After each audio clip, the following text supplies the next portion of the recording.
Welcome to the Unreasonable Life podcast. This is where we get to redefine what's possible and inspire you to create a life that is extraordinary. I'm Dr. Nona Javid, an entrepreneur and author, quantum leap teacher, and founder of Elevate Club and 1 Week a Month Mastermind, a professional life liver, and your guide to living boldly. Every episode, I'll sit down with an incredible guest who has shattered limits, pursued their biggest dreams, and created lives that others have called impossible. Together, we're going to uncover the stories, the strategies, the lessons that will empower you to live your version of that unreasonable dream life. Because the life that you want isn't unreachable. It just happens to be unreasonable. Let's dive in. Hey, Evan. How you doing? I'm excited. Here we are. It's happening. Here we are, and it is happening. Thanks for coming on the show. Let's just dive right in. I want to know, I'm sure everybody wants to know, if you've had a moment in the past, like we know you're a big deal right now, but let's take you way back to when you made a decision, especially when it comes down to your career in YouTube and social media and all the things that you're doing. If you had a moment where you thought, what I'm doing is so unreasonable, it's so outside the box, it's so out there, like, is this gonna work? I never felt like what I was doing was super out there. I didn't think what I was doing was out there. I felt like I didn't think I would be great at it. So it's not, is this going to work? It's like, will it work for me? But I just kept going. I didn't really have, in my first business, I quit on my business partner. It was a software company. I came back the next day because I didn't want to say I quit. I never thought, if you go back to early YouTube, nobody had 1 million subscribers. It wasn't a thing. Nobody went to YouTube for long form educational videos. I made a 6-minute video and people were telling me that it was too long, it would never work. So it was just a completely different animal than it is today. So I never expected to have, I didn't even know what success looked like in a YouTube world. I just kept going. I just kept making content. If 50 people watched my video, I think, wow, that's 50 people watched it. That's pretty cool. Like if you went and gave a speech at, I don't know, a YMCA or a library or something, if 50 people showed up, it'd be pretty cool. But when it goes online, all of a sudden we feel like the biggest failure of all time because 50 people liked it. So yeah, I don't know that I had that. I have a lot of problems. How much time do we have, doctor? I don't know that was one where I thought what I was doing was unreasonable. I probably need more boldness and more feeling like what I'm doing is unreasonable.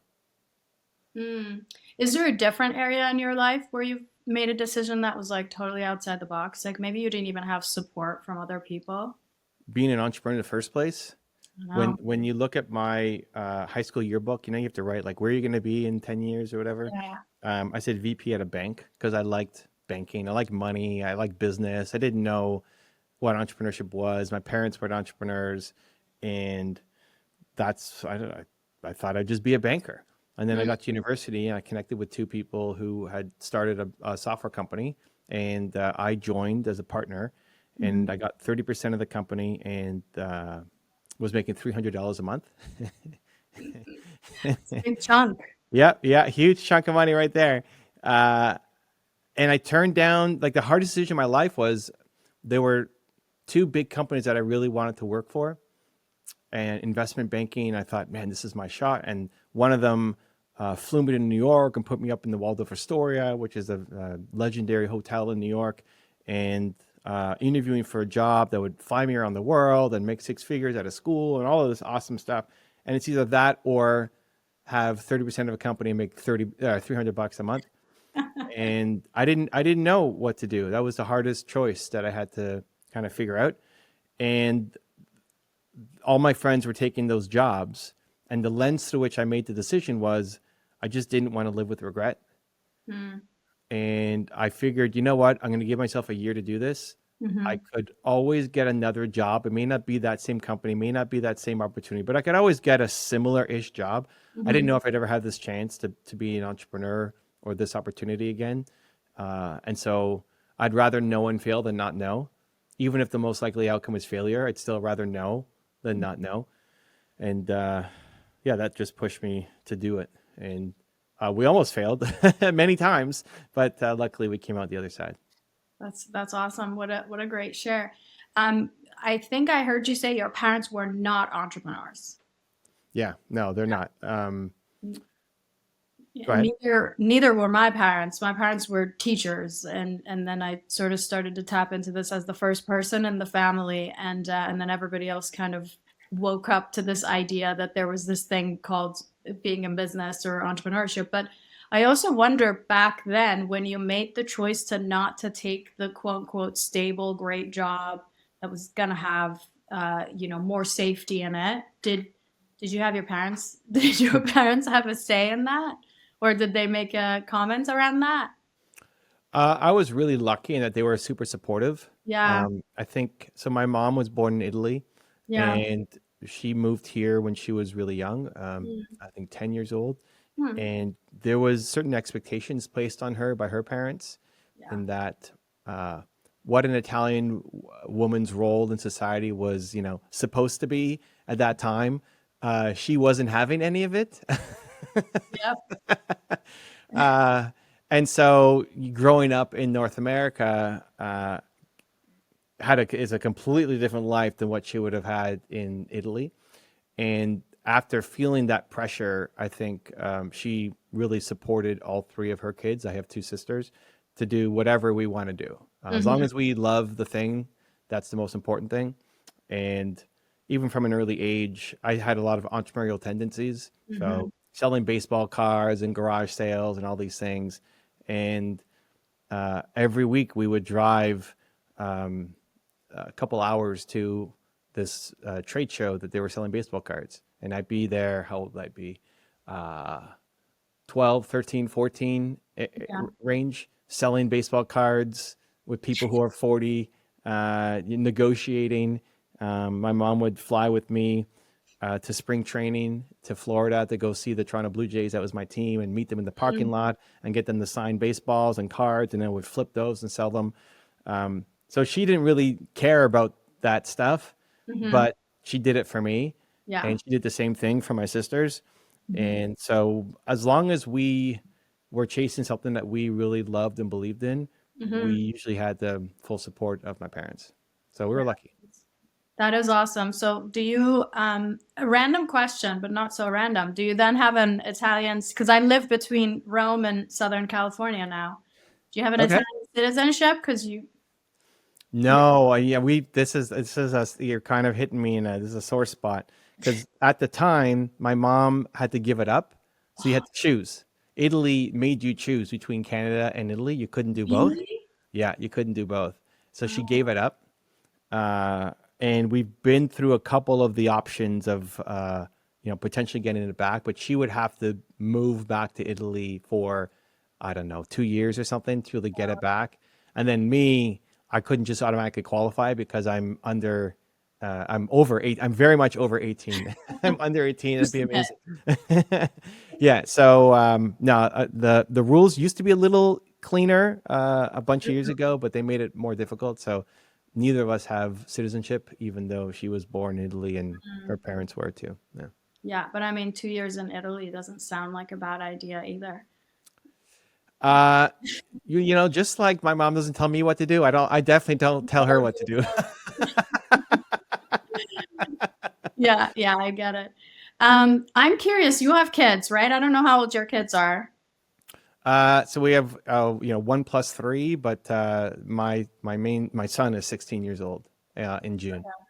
Yeah. And do you encourage them to be entrepreneurs or do they have entrepreneurial tendencies? No, I like took the same approach as my mom. Mhm. So my son loves doing theater, musical theater, Mhm. acting and sound production and Broadway and all these kinds of things. And Mhm. he just yesterday brought home an award for sound production, which is cool. Like I love going to his shows, but I hate I hate musicals. It's the worst. So when we started going to Broadway, I would never go to Broadway on my own. I don't know what it is. I can't get behind musicals. Yeah. Um, but he loves it. So okay, let's go. We go for him. And I try to appreciate the entrepreneurship and the artistry and the craft, and um, definitely support him in what he's doing. But it's not. If it was just me, I would never go to any of that stuff on my own. But I Yeah. love seeing him getting into it. So That's kind uh, of like what your mom did for you, taking you to the shows, and even though it wasn't her thing, now you're having to do the same thing for your son. yeah, 100%. I mean, that's the goal. I'm trying. I Yeah. think as parents, we always second guess ourselves, and we'll see through the lens of history how well we did. But I think most important is you just love them and support them in what they're doing as long as they feel that. One of the things that I have my son do is every year I have him write a letter to himself Yeah. uh, at that age. So he's going to turn 16 soon, and so when he does, I'm going to have him write a letter Hmm. to him when he has a 16-year-old kid. Oh, okay. And so when he has a 16-year-old kid, I'm going to give him the letter of how he was feeling at 16 to give him a window into the life of a 16-year-old. And Wow. so been doing that since he was 8, I think, um, or 7. And the letters have gotten better. Like Of course. 8-year-old or 7-year-old him is like, make sure that you give your kid lots of candy and let him stay out really late and watch movies. It's like, okay, it's not the most helpful letter, but it's gotten every year gets a little bit, more serious and more mature and more helpful. Yeah. And it might be the biggest waste of time, but in my mind, at least I tell myself that, hey, when he's 40 and he has a 16-year-old kid, that's going to be pretty helpful to see what his mindset was like when he was 16. Yeah, totally. There is actually a little parallel to this, but it kind of works in this topic of what you're talking about too, is they have these studies out of, I want to say Stanford University, where you write it, they did studies and they determined that if you get in touch with a future version of yourself somehow, and they did this through AI, like they showed you a picture of yourself aged 10, 20, 30 years from now, and they had two groups, and both of the groups they got education about finances, like save money and 401k and pension or whatever the education was on daily basis, and the second group got the education and got to kind of connect with their future self through AI.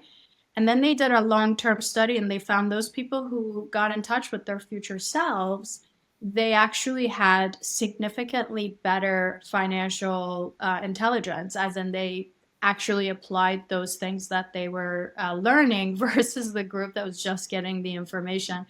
And one of the things that the researchers had recommended was writing a letter to your future self. So you're sort of doing that to connect, right? To have a relationship with a future version of yourself, one way or another. Yeah, I mean, you're way smarter than me. That's a whole other angle I wasn't thinking of. Isn't that interesting though? Yeah, my goal with it was to have future him connect back to past him, not for Yeah. present him to connect with future him. But I like that. I'm going to tell myself I'm helping present him as well. So this is Yeah, great. it's both ways, because Yeah, when you think about your future self, there's the relationship between present self and future self is usually like a little bit resentful because I have to do all these things, and the future self is ideally super successful and is doing all the things and has hit all the goals, and I have to do the sacrifices. So the idea was to write from the future to the present and from the present to the future to create that connection. So that's a beautiful thing. cool. I love So, it. yeah. What about if you go back and look? Because I think a lot of people that are listening and watching this, they might be at the beginning or middle of the way, or they have goals that they want to hit in terms of, wherever they might be on their entrepreneurial journey. Where do you feel? Because I know when you first got started, you just kind of got going. Did you, first of all, did you have a vision for where things were going to go? Like, did you know what was going to happen? Maybe not to the extent of which, but did you have an idea of where you wanted it to head? Number one, and then number two, when things were not going the way that you had maybe anticipated or wanted or desired, what was the approach? I'm going to try to remember both questions. I forget one. You I'll bring can it back. hopefully remind me. No, I didn't have I didn't know at all. I mean, I barely still know if you ask me that today. I just started. It Mhm. really came from, if you're looking at the YouTube channel, Mhm. I I'm a visual learner. I like to see things. The fact that we're doing this and I can see you is really helpful compared to if it was audio only, and I'd have to be so focused if it was just your voice. Mhm. But the fact that I can see you is really helpful. Um, so YouTube at the time was the only visual platform, and I like education, and so YouTube is still really the only educational platform. So it's long form education is still YouTube after all these years. Everything else is short form and more inspiration and entertainment than education. Mhm. But did I know it was going to be there? Like, zero clue. I like video, and so I thought I could make some videos. Other people like me might be able to learn from them, and so I'm just going to post. And again, if 50 people saw it, then cool. Like that's awesome. 50 people saw this. That's wild. I mean, that's how I saw it. Maybe I was just super naive, or um, maybe the lack of boldness or vision actually helped me just keep going, because I always focused on who I was serving instead of who I wasn't. Mhm. And yeah, I I, had no idea. yeah, and I don't think it might be that might be naive if you're saying it was naive, but I don't think so. I think it's more of a real like internal strategy. Like you're grateful for what you have versus being like there is not enough. And if you're in a state of gratitude, then you're more likely to do more things and continue because you're like, look at 50 people saw the video and enjoyed it. When you started, when things started to keep going with the videos, like, did you have an idea of monetizing it? Did you have an idea of like where it was going to head, or was it just pure, like, I like doing this and I want to share and I'm going to do it? That's always a starting point, you know. YouTube came out with monetization, so you could make money from videos. Mhm. I'm an entrepreneur. That's how, I mean, I had already built and sold my business. So Mhm. I was already approaching it with like trying to figure out ways to make money doing Yeah. it. There's way more options now than there used to be, which is super cool. Mhm. It's way more accepted, which again is super cool. But I didn't know how it was going to work out. I mean, I still don't. I mean, Yeah. I'm still at the beginning. I've, I've just wake up and do the thing that, that, um, I'm not a big believer in 10-year goals. You're not. No, I I think think that might be your superpower. it could be. I think if if like, how old am I now? I'm 45, coming up.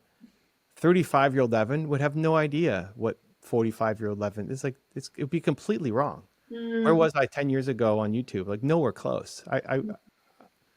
So if and think anybody can do that exercise. If you think about who you were 10 years ago, Yeah. would you with any degree of accuracy predict what you're doing right now? Like no way. Not if you're learning, not if you're growing, not if you're improving. And so what makes you think that you now can figure out where you're going to be in 10 years? There's no way, especially with the rate of change in the world now. It's just crazy what you're capable of in a 10-year window. So I don't worry too much about planning that way. Yeah. It's just, or maybe it's just my weakness in inability to do long range forecasting and planning. I wake up and I do my best to try to serve and help. And if I think it can help people and I think it's fun, I'm going to do it. Which can be frustrating to my team because they may not always know. Even doing this, how did I pick this? I don't know. You sent me a message somewhere. I don't know if how you messaged me, if it was Instagram or whatever. We got Uh, that through Steve. Steve, great. Yeah. And I just thought it'd be fun. Yeah. Where other opportunities, sometimes they'll say no to big things. And my team's like, I don't understand why you say yes or no. It's like, I don't know. It's just, I think it's fun. And I think it'll help people. So is it you pick based on fun, or is there a gut feeling? Is there an instinct of some sort that tells you? Yeah, I think it's all wrapped in. It's definitely, it's Yeah. like, it's definitely a lot more vibe check. Mhm. So is it fun? Is it going to help people? But the second I'm doing something because it just strategically makes sense, I'm probably not going to do it. Like that's the only reason to do it. Mhm. A friend of mine, Nick Peterson, likes to say, "You don't win the race you don't want to be in." Yeah. And so, um, mutual friend Steve, he was instrumental in my growth. I started working with him in 2014, so that's 11 years ago. And he pushed me to do things that were scary and outside my comfort zone, and helped me grow as a thought leader and gave me a ton of great feedback. But again, when I started with him, I was doing radio shows. Like, he put me on radio shows, doing call-ins and helping entrepreneurs. Cool. I'm not doing radio shows anymore. The world has changed. So I don't know. I don't think 10-year plan really worked for most people. It's nothing wrong with thinking about where you want to go. Yeah. But it's having the courage to jump off in year 2 because you found something better and more aligned. Like, I think if you hit your 10-year goal, you're thinking small. Yeah.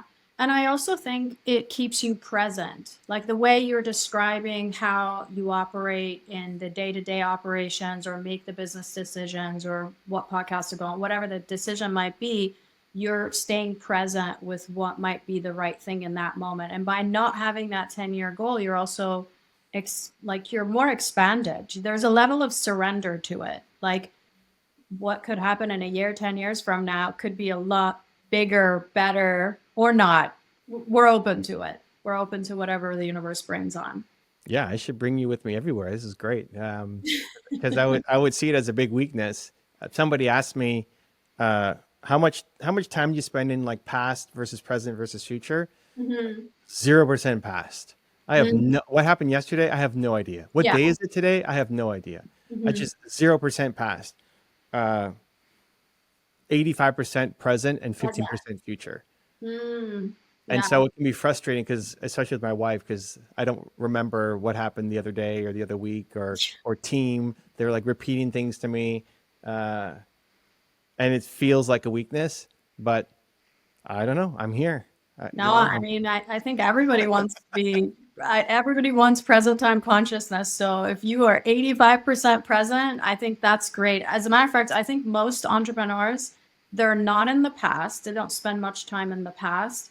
But I think the difference between the average entrepreneur and you is that they spend most of their time in the future and some time in the present. And as a matter of fact, the struggle is to be present, to be grateful for the things that you do have in front of you, 50 or 50 million or whatever the case might be, and making decisions in the moment that way. And I totally identify with not remembering. I don't spend any time in the past. I have a horrible memory for what's happened. Yeah, it's funny with memory. I mean, some of my closest friends would say, you have such a bad memory. You have such a bad memory. But then people who I've worked with say, you have such a great memory. Because we could talk about something, if it's related to their goals or their business or whatever, and then 5 years later, I'll still like, oh yeah, you were doing this thing. It's like, how did you remember that? You got such a great memory. And say, see, look, I have got a great memory. Great memory. I guess we choose what we hold on to in our memory. And most things I don't think matter. And so I don't remember them. But the ones that stick, I guess, stick for some reason. If it's about somebody's goals or what they're trying to accomplish, for whatever reason, that sticks more in my memory. And, a bunch of years later, I'll still be able to remember it. Yeah. And so I wonder if you are more probably right-brained than left-brained, to more creative, more present. I can slide between both, but I have a hard time doing both at the same time. Yeah. So if I'm going to do left brain is more like process and math and analytics and data. Yeah. I mean, when I get into YouTube, I'll geek out and go super left brain analytical detail. Yeah. But I need a chunk of time to do it. Yeah. And then if you ask me some creative question, like, what are you talking about right now? And same thing, vice versa. If I'm in creative mode, it's really hard for me to switch gears to go back to the other side. So I try to schedule my entire days around different themes to allow me to stay just in the right energy zone. Yeah. So today's your podcast day. Yeah, I call it extrovert day. So yeah, I'm an introvert. You must be an introvert. Yeah, hardcore. I'm super introverted. Sorry. Yeah. Sorry, we're making you do this. No, this is great because I want to serve, right? I mean, I want to help, and hopefully people watch this and I say one thing and maybe that helps. So I start Thursdays with my program, Movement Makers, and then the whole day is I've just podcasts, Instagram lives, interviews. This is 25 minutes on, 5-minute break, 25 minutes on, 5-minute break, like the whole day. And I like it. Once I get started, it's easier to stay in the zone, Yeah. but to get ready for a podcast and then stop and then go write my book and then Yeah. stop and then do a phone call and then stop. I think Yeah. everybody has switching costs. It's just part of human nature. Mhm. Mine feel just extremely high. Yeah. It'll take me half an hour, whatever, just to get a sense of what the thing is that I'm supposed to be doing. Yeah. So, I just try to pile on days. So Thursdays are my extrovert day, Yeah. and I put on the extrovert hat and like, here we go. Okay, just gonna try to help all day. Yeah. You did great. And I identify with that. I'm an introvert too. I do okay one-on-one. Small groups are my worst nightmare. And if I'm on stage, then I'm good. I'm good in that space too. But I know we're short. We're like kind of, I want to wrap it up and make sure I respect your time. I know this is a question. Where do people find you? But I feel like people already know where to find you. You're everywhere, and all of it. But is there something you want? Is there a way you want audience to connect to you, or is there anything you want to share? Yeah, I mean, I'm on YouTube. Easy. I mean, I'm wherever. Instagram. You are? You're on YouTube? It's a thing. Yeah, I'm trying to. I got a small channel, trying to build it up. No, best thing. How many episodes deep are you on your podcast? A few hundreds. Yeah. Maybe 300. I don't know. That's awesome. Yeah, I mean, best thing you could do if you're watching this is just leave a comment on this video. Yeah. Show some love. Let me know what you learned. Support Nona. That's usually, or take action. Go do something and then tell me about the success. Like, what did you learn and what did you apply? And come back in 2 years and tell me on this podcast is when you learned something and did something. Like, that's the best. That's why keep going after 300 episodes? Well, you hope that people are learning and applying something to their life and seeing improvements because of what you said or a guest said. And the best feeling in the world is when somebody lets you know that, hey, what you do really mattered to me. Like, I learned something. I made a shift in my life because, you had the courage to show up and make a video. So that's my favorite thing. So let us know in the comments of this video, what touched you. Awesome. Thank you so much, Evan. I really appreciate your time, and I learned so much about you, and I hope everybody else did. My takeaway would be to be present, not get lost in the future. Definitely don't go too much into the past, and learning to be more present. Thanks again, Evan, and we'll see everybody very soon. Thank you for tuning into the Unreasonable Life podcast. I hope that today's episode has inspired you to dream bigger, act bolder, and step into your own version of an unreasonable dream life. If you loved what you heard today, don't forget to subscribe, leave a review, and share this episode with someone who's ready to take their next bold leap. And I'd love to hear your thoughts and connect with you. You can follow me on Instagram and share your biggest takeaways from today's episode. And remember, the life that you want isn't unreachable. It's just unreasonable. Until next time, keep challenging the status quo, and I'll see you on the next episode of the Unreasonable Life podcast.